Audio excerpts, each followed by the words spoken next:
TV anymore, nor read the newspaper. She can barely log on to her computer. When there is definitive news about what has happened to Bart's convoy, the DOD will contact Kelley and Mitzi directly. George's advice is, try not to think about it. This is apparently how they deal with misfortune at the North Pole. They ignore it. Mitzi finishes her cigarette, stubs it out on the sole of her clog, and pops a breath mint. For what reason, she's not quite sure. George doesn't kiss her anymore, and they rarely have sex. George is older and requires the help of a pill to be intimate, and Mitzi can't lose herself for even half an hour. She is a prisoner as well, to her worry, her fear, her anxiety, and her bad habits. She pulls out her cell phone and calls Kelley. "Hello," he says. His voice sounds robust, nearly happy. In the background, Mitzi can hear Christmas music, Carol of the Bells. Mitzi has many issues with Kelley, but chief among them is how, at times, he doesn't even seem to remember that their son is missing. He has handled Bart's disappearance with an equanimity Mitzi finds baffling. Case in point, right now he seems to be listening to carols, and he's probably getting ready to make champagne cocktails for the guests. It's Christmas Stroll weekend, which, on Nantucket, is even more Christmassy than Christmas itself. The town has an intoxicating smell of evergreen, salt air, and wood smoke. When the ferry rounded Brant Point earlier that afternoon, and Mitzi saw the giant lit wreath hanging on the lighthouse, she remembered, for an instant, just how much she loved the holidays on this island. But then, reality descended like a dark hood. "Kelley," Mitzi says, "I'm here."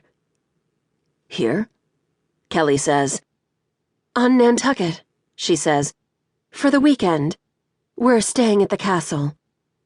"For the love of all Harry, Mitzi," Kelley says. "Why?" Why?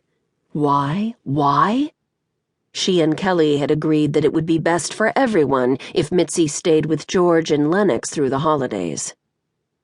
"You made your decision," Kelley had said, on the other occasions when Mitzi had mentioned returning to Nantucket for a visit. "You chose George." I chose George, Mitzi thought. For 12 years running, Mitzi and George had conducted a love affair during the Christmas holidays, when George brought his antique fire engine to the island and dressed up as the Winter Street Inn Santa Claus. Last year, things had come to a head, and Mitzi had decided to leave Kelley for George.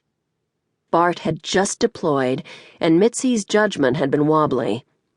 More than anything, she had wanted to escape her circumstances. She had wanted to hide in a fantasy life of sleigh bells and elves. It had been a big, fat mistake. Now that Mitzi is with George day in, day out, the allure has worn thin. Who wants to be with Santa Claus on St. Patrick's Day or the 4th of July? Nobody. Santa's sex appeal is specific to the month of December.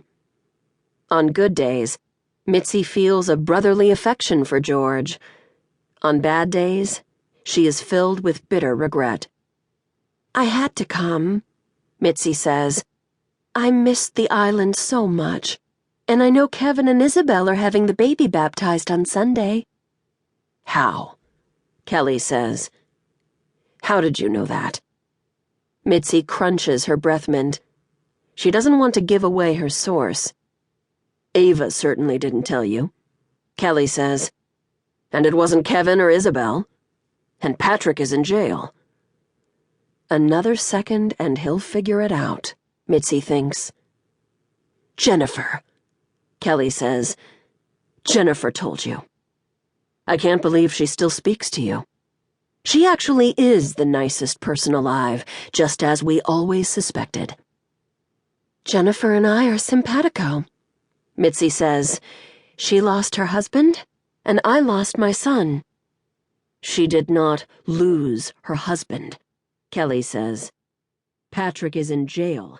He's not dead."